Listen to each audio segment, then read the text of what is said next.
making rounds in jewelry. The future of diamonds and will of the Indian consumer accept lab-grown diamonds? Well, for this panel discussion, may we please put our hands together as we invite our chair session, our moderator for the panel. May we please invite Mr. Pranay Narvekar. Can we also have chairs? Thank you. Mr. Pranay Narvekar, partner, who would be moderating the panel. May we kindly invite our panelists, Mr. Chirag Soni, our co-founder and director SGL, Mr. Jignesh Mehta once again, the founder and managing director Divine Solitaires, and Mr. Jithendra Vummidi, the director of Vummidi Bangaru Jewelers. Thank you so much, dear sirs. Ladies and gentlemen, we now have this panel discussion on the lab-grown diamonds. I'm going to request them to kindly take their seats. And before we begin our panel discussion, can we please have the audio-visual of the SGL film right after the group photo op. Ladies and gentlemen, kindly do hashtag us, do hashtag RJIF2020. I request sirs to kindly take their seats. Can we please have the audio-visual of SGL? Thank you.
Thank you, and welcome everyone to this panel discussion on future of lab-grown diamonds and how they would be accepted by the Indian consumer. As your presence shows, this is a topic which has been on the top of mind for most of us, in not just the diamond industry, but also the retail industry. And just to put things in perspective, lab-grown diamonds have been around for about 60 years. They were first discovered in the 1960s. Currently, the production of lab-grown diamonds is about 100 times that of natural diamonds. However, most of these are all industrial quality, used for industrial production. The more recent phenomenon has been the gem quality lab-grown diamonds, and the last few years has seen these diamonds come up more and more and come into the retail space as well.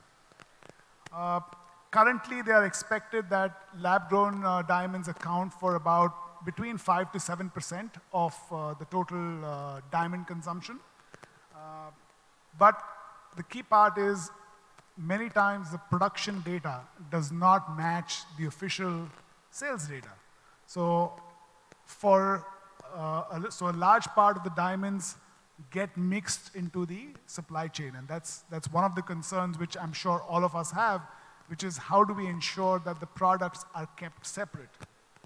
The retailers like you are in the forefront of this product, and if you really look at it, the product came into prominence in 2018 when De Beers launched their Lightbox product. And what it did was it lent a huge amount of legitimacy to the product. What it also did was that it set a certain price benchmark, which in turn meant that a good amount of diamonds which we consume, natural diamonds, suddenly come under the question because they are lower priced than the price of the synthetic or lab-grown diamonds. Internationally, there's also a difference between how, let's say, a US retailer like a Signet versus someone like a Chow Tai Fook. Their public statements are out there. They view this product quite differently. But India is a unique market. I don't think there's any other market in this world which really has the breadth of products. So we consume diamonds right from VVS up to lower quality diamonds. We consume Polki, we consume Kundan. So it's unlike any other market in the breadth of the diamonds which we consume. And it's really important as to how will the Indian consumer perceive these lab-grown diamonds, and will they really be accepted? So I'll probably ask our panelists to say a few words before we start our questions. So Chirag, your thoughts on this? Thanks, Pranay, and good afternoon, everyone. It's a very interesting subject, to talk about. It has been around, for the last few years, as you mentioned. As a neutral institution, SGL certifies natural diamonds in most cases, and it also certifies lab-grown. Especially our New York lab, our London laboratories are receiving a lot of intake on laboratory-grown diamonds products today. Having said that,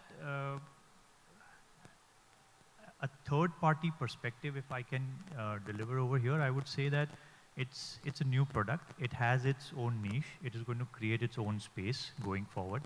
And it is still just about 3, 4, 5% of the natural diamond market share. It is of course growing faster than the other categories, and that's where probably the concern is. But I guess we should embrace the new change. I don't know if you all heard about lab-created meat. There are two brands that have made substantial progress as far as lab-created meat is concerned. There is one company called Impossible Burger in the US, and there's another one called Beyond Meat. Both these companies have launched this product. It is very, very successful in the markets that they operate. Taking this to the next level, there is even something called greenhouse orchids. So you have the orchid industry, the flower, which is a $288 million industry today. And now there is a new orchid, which is the greenhouse orchid, which is technically grown in a controlled environment. And it is also sold to the consumers. Probably I have bought one, I don't know if I have one. But you have the orchids, you have the lab-created meat, and there are players who are even embracing it. Like KFC has embraced the Impossible Burger, and it's now available at KFC outlets in US. I'm only trying to say that there is a natural diamond industry which is amazing and which is having about 95, 97% of the market share today. It's brilliant. There is a great amount of love and romance around natural diamonds. There is this new segment where the environmentally conscious consumer is embracing it. There are people like Greta Thunberg.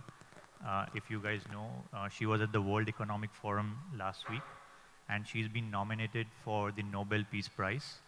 Why? Because she's a staunch environmentalist. So in today's world, because of the social media and because of the fact that the information flows across very fast and people are very well aware of what happened in Brazil with the Amazon fires. People are very well aware of what happened with the Australian fires.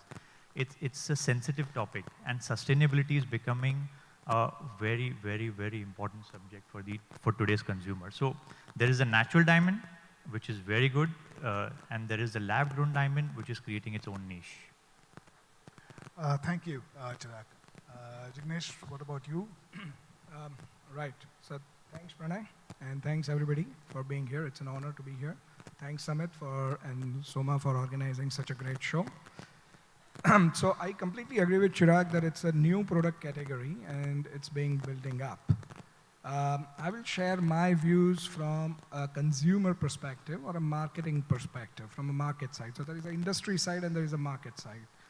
Now from the market side, if I think about myself as a consumer and think about it, As a consumer, people have never spent money on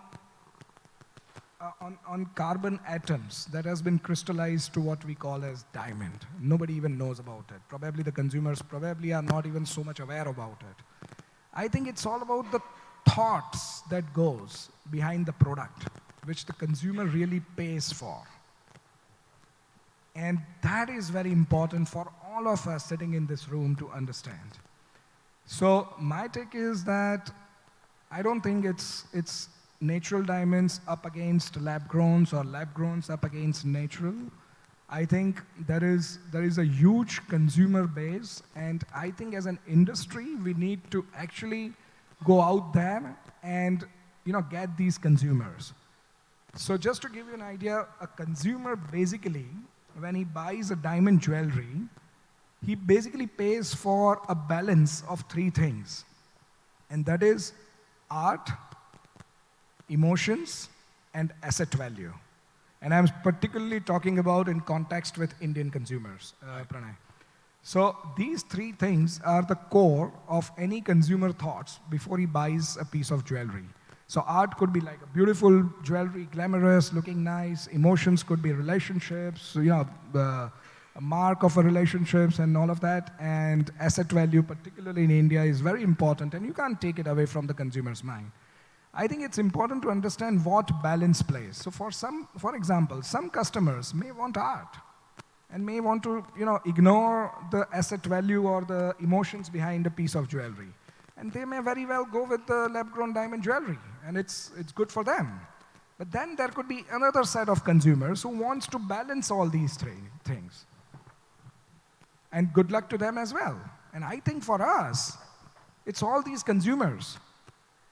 And that is what we really need to look forward. But what is important for us here is, we cannot be like a herd mentality.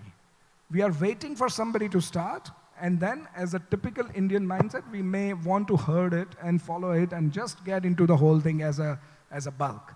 I think we need to understand that each of us are individual players, and we need to develop our own marketing tools to actually get the customers. So I think differentiation is key. I mean, brands are actually getting more and more strength. So you need to differentiate, and you need to come up with your USP. It could be anything. But that is what is more important. So, just to give you an example, in Divine Solitaires, as many of you already know, even in the natural diamond category, which some feel have been commoditized and, it's very no margins left anymore. But we have changed it around. We have brought transparency, we have brought integrity into the system like nobody has done until now. And there is a lot of technology at play. We are the first in the world to establish a retail pricing system which gives complete buyback and upgrade mechanism, even price tracking mechanism, which is very important, especially for the Indian customers. Similarly, the quality, we have gone beyond the laboratory and given a much better standards of quality and consistency on that. And to top it all, the digital experience. Since morning we have been talking about digital technology, all of that, and we have brought that into play for a product that is as simple as diamond, which many people may think it's just a commodity, but really our customers love buying a diamond because when they see the experience, when they enjoy the experience, it's a different world altogether. I think whether it's lab-grown, whether it's natural, I think it's the differentiation and it's the USPs that we create will make the difference. And that's my key takeaway, from here, and I would really like you guys to also think in that manner. Not just think whether this will work or that will work. Both will work. That's my key on that. Thank you, Jignesh. Jithendra, what about your thoughts? Good afternoon, everybody. Pranay, thank you very much. Great opportunity here from Samit and Soma. I like to quote Gandhiji. Gandhiji said, "The customer is the most important person at our premises." And we are dependent on him. He's not dependent on us. Keeping that as the objective or what we do. Trust and emotion is a very strong, something that it really matters a lot to all of us. And somewhere, lab-grown diamonds doesn't, first resonate trust. It feels like you are, probably letting down someone if you give a lab-grown diamond. But this is just what is there in our mind today, and all that could change. We could wish this away, but it's not going to happen because it's already here. There's a lot of work going on across the world. And if you were to look at India, India is a country where we've been culturally associated with jewelry. And we have, jewelry passed down generations. And the whole value of jewelry is not just for, a few months, few years. It's like for decades. And I don't know if lab-grown diamonds can really hold that value. But again, I don't know much, so I know a lot about natural diamonds. We've been in the business since 1900, and diamonds have been around, and it's the birthplace of diamonds, India. So it's very difficult for one to actually move away from a natural diamond in a country that is seen so much of diamonds, so much of culture associated with natural diamonds. So then, now you have a population that's growing. Like Sachin Jain said, there was a 71% millennial population that's going to be there very shortly. And this population may not know the history of India, but they may not know it now, but they will know it later. At some point of time, they will know it. And they will also realize down the line that, jewelry is not something that is just for this time, but it lasts longer than your lifetime. So having said that, if you had to look at lab-grown diamonds being around, then my wish list would be that there is, some kind of a differentiation in price. It's going to be at least, quarter of the price in terms of a retail price. And there won't be a buyback, but probably people could reuse those diamonds and make them into some other kind of jewelry. And I had a few other points. See, and the centers like, there's a lot of organizations like the GJEPC, the GJC, the DPA, and there's plenty of regional associations. All of them can be educated about what's happening in the lab-grown diamonds. There could be centers opened across India so that there's a level playing field for both. The most important thing is trust should never be compromised. So whatever, in terms of openness of declaring what is really happening, and we shouldn't pass off lab-grown diamonds as natural diamonds ever.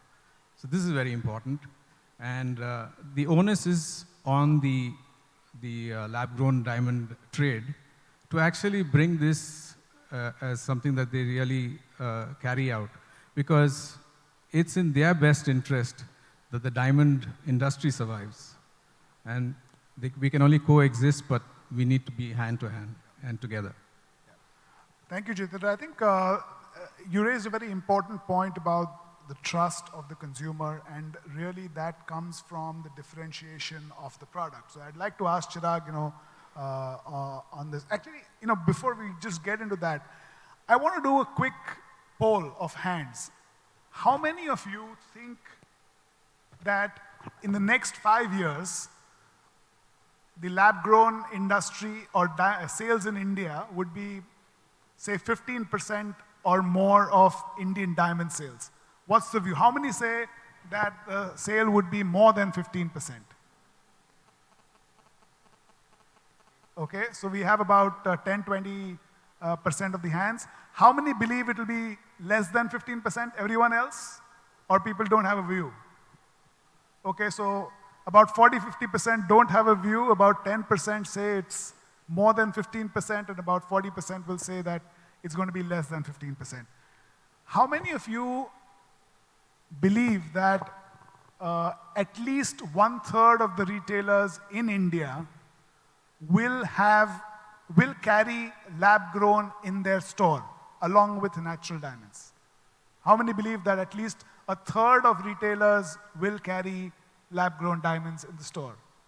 So again, about 5–10%. So very few believe that there is actually going to be both products in the store going forward. So coming to you again, Chirag, if the products are going to be together, one key element is the trust. And how do you think that will play out? Because then it becomes important.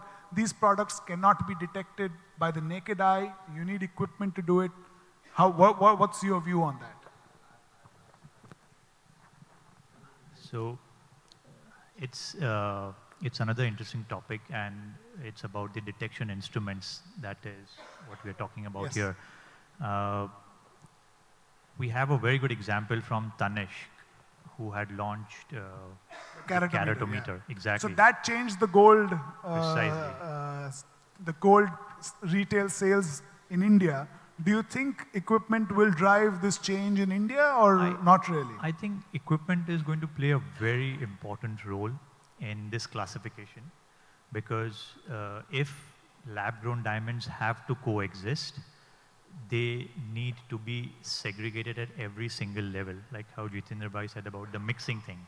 So that is not tolerable at any point, whether it is at the assortment level, whether it's at the manufacturing level, or at the retail level. Transparency is the key here, and how do you bring transparency is through having instruments which can help you detect, which can help you show your customer that this is a natural diamond, or if you're selling a lab-grown, then this is a lab-grown diamond, and the instrument is a reliable instrument, and it can classify these two different categories. So yes, instrument will play a very, very important role in the times to come. We have some examples across the world where the SGL dia screen has been installed, and there are other instruments that are also being installed.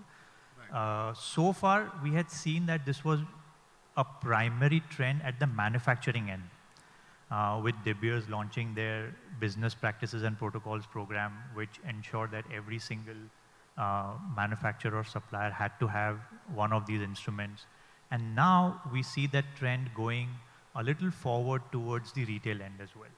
Right. So you do think that over a period of time, you will start seeing this equipment coming at the retail part? Oh, it will definitely.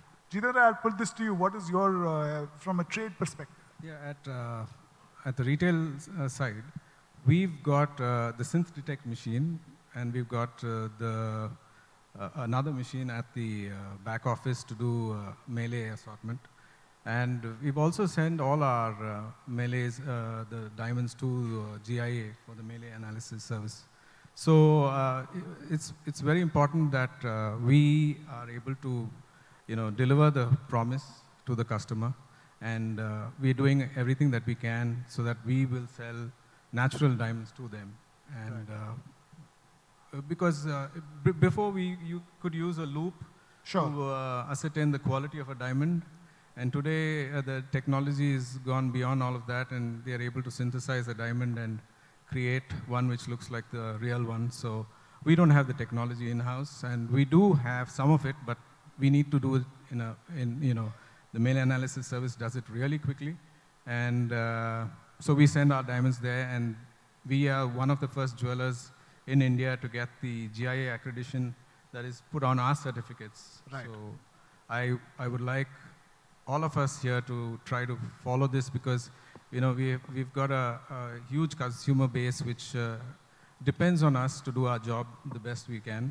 And ultimately the choice to buy lies with the customer. So they should have an educated decision about, we got to offer, right now I'm not offering lab-grown diamonds to my clients, but I think in a 3-year horizon, this could happen. Hallmarking of gold jewelry is going to become mandatory by January 1st, 2021. And I think maybe once hallmarking is mandatory, then the whole thought of certification for jewelry, mandatory certification, could become possible, I think, in the next 3 years. So you're saying certification could be one way to go. On a more basic level, I think, again, I want to touch back with the audience. How many of y'all, and many of y'all are retailers, do y'all actually check your product which y'all buy on a regular basis, or y'all have the equipment necessary? Can I see a quick share of hands? So much larger number of people are saying that they have the equipment in their premises. How many people do not have equipment in their premises? So the rest are probably not people, or a few of them, I see a couple of stray hands, but a majority of people who are using the product do say that they have the necessary equipment to test the diamonds. Now, one thing we touched upon is, if we now have both products in the same store, is it something which the consumer will accept? One is, of course, on the store side. Maybe we'll start off on an online side. You talked about differentiation in your product. Will lab-grown diamonds be something which you will consider? If not, what is your thinking? What is really driving your thought process on whether you should consider keeping lab-grown diamonds or not? It's an interesting thing, Pranay, whether both will coexist at a retail shop. I mean, the hardcore reality. Yeah, retail or online, situation. whatever. So my belief is that today's consumers are spoilt with choices, and more than that, experiences. They need experiences, and they need it from many different variety of areas. When we go and buy a fridge, or when we go and buy a phone, we don't expect that I will see only one particular piece and we'll buy it. We need choices. Consumers also want that. What is important is, how do you communicate these differentiations to the consumer? That is the key. So just on your previous question, I think there is two sides of this whole thing. One is the confidence that we give to the consumer when he buys a product, in which we have to get all these products tested, and all of that is happening. But the other point is, how do we build up the excitement for the consumers? Because confidence of the customers will retain the customers, but excitement will build the customer base. Now that is where the key is. And in my understanding, it's both these products, whether it's natural or lab grown. It's what you really give out to the consumer as in values, not just one product against other and price differentiation. I mean, we know that, for example, Swarovski crystals are sold at a much higher price than any other crystal. So I think it's it's all the experience that really matters. Right. So what you're saying is that it'll really come down to how you brand your product, how you differentiate your product, regardless of whether it's natural or absolutely. And generic products particularly will be a difficult product proposition going forward. Right. One of the fears which is there in the minds of a lot of the retailers is that a large part of their money is locked up in their inventory. And will we have a situation where lab-grown diamonds actually undervalue the value or the price of diamonds?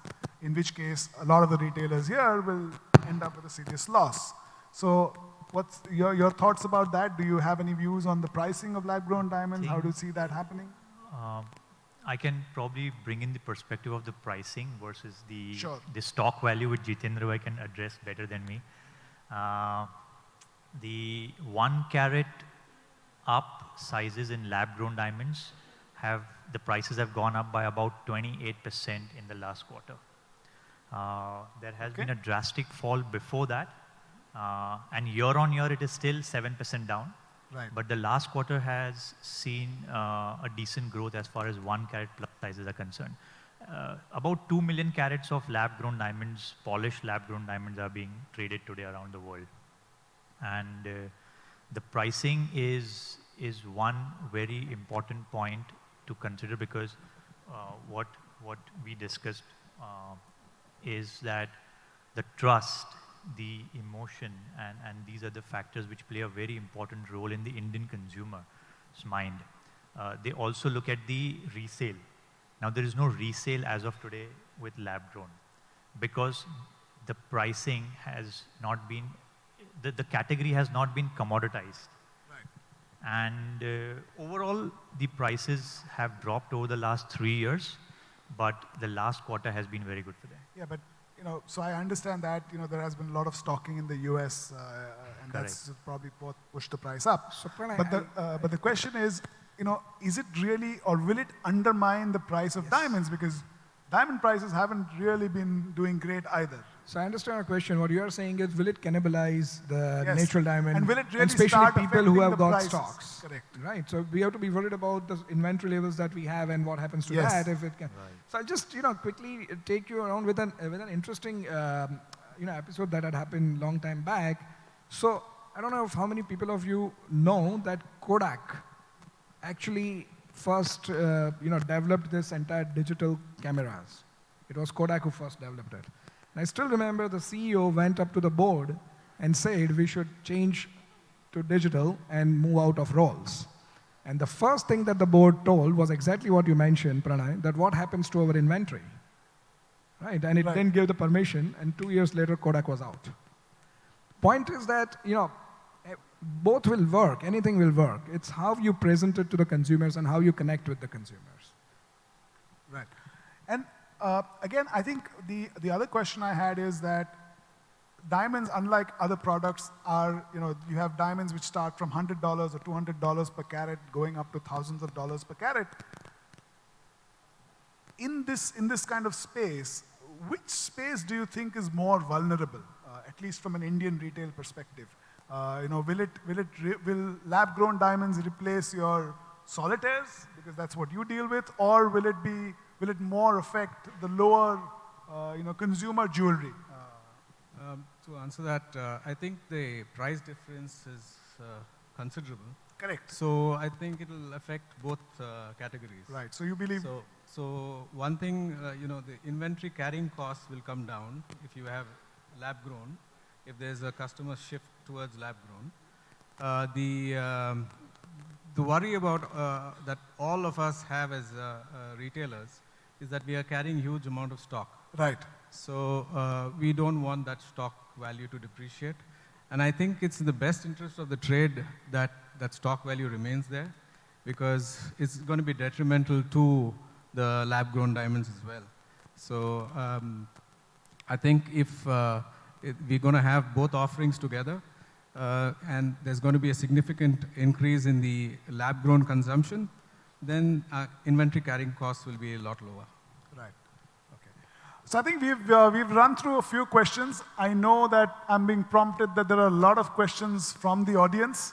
So I think we will quickly throw it open to audience questions. So can we have some mics out? So we are ready to take questions. Yeah, I see someone there. Can we get a few mics, please, in the audience? There's one mic here. I'm not sure if it's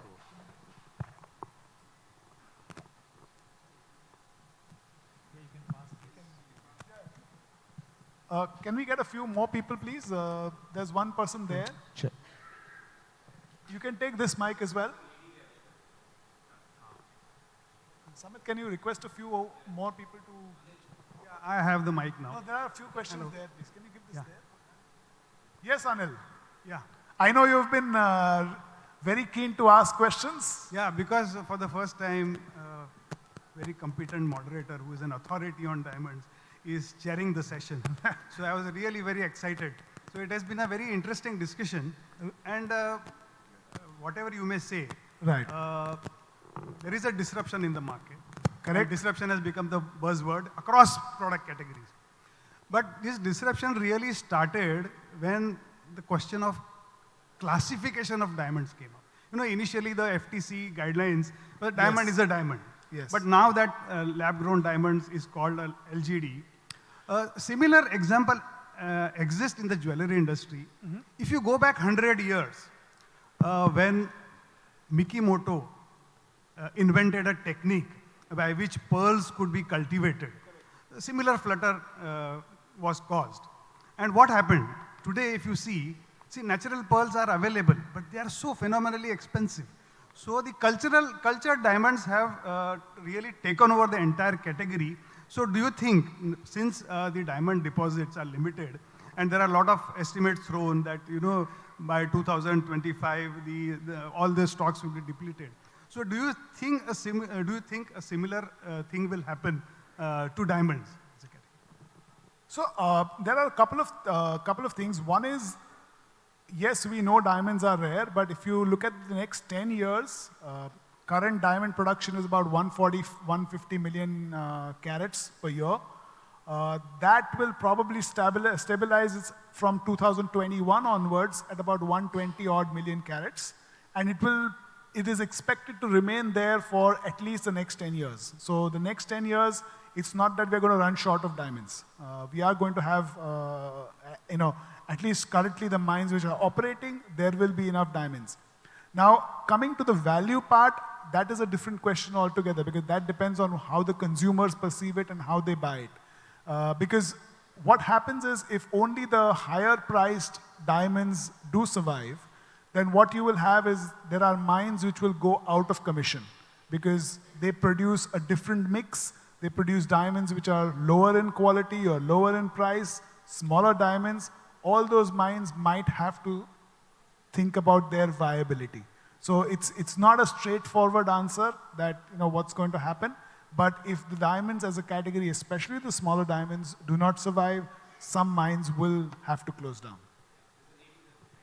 Yes. Can you introduce yourself, please? Hello. So Anil, also discussing about what you just said 100 years back. Can you hear me? Okay. I think we'll have to sit back after 100 years to rediscuss this. All of us in heaven, maybe, for that matter, or most of us. But no matter what happens, if the consumers accept or reject, one man will be definitely happy, and that is Chirag Soni. So you are not the only one telling me that, by the way. A lot of people tell me that, labs are in the The laboratory business is the best business in this industry. There you are, exactly. Yes, sorry. Let's. Hi, this is Pooja Sheth. I'm the MD founder of Limelight Lab Grown Diamonds Limited. Yes, it's good to hear a lab-grown diamond voice. Thank yes, you, Pooja. thank you, and I'm glad to be here amongst everyone. My question was, there was a recent Deloitte report on the millennials, which said millennials are willing to pay a 40% premium on any product that's sustainable. Right. So with a country that has the largest millennial population of 410 million, what is it, that retailers should do, and, advice from the panel of how do we attract these millennials who are looking out for sustainable options? I think sustainability is one of the biggest drivers as far as lab-grown diamond product is concerned. Can you all hear me? Because I'm not sure if this is working. Maybe I can just share this. Thank you.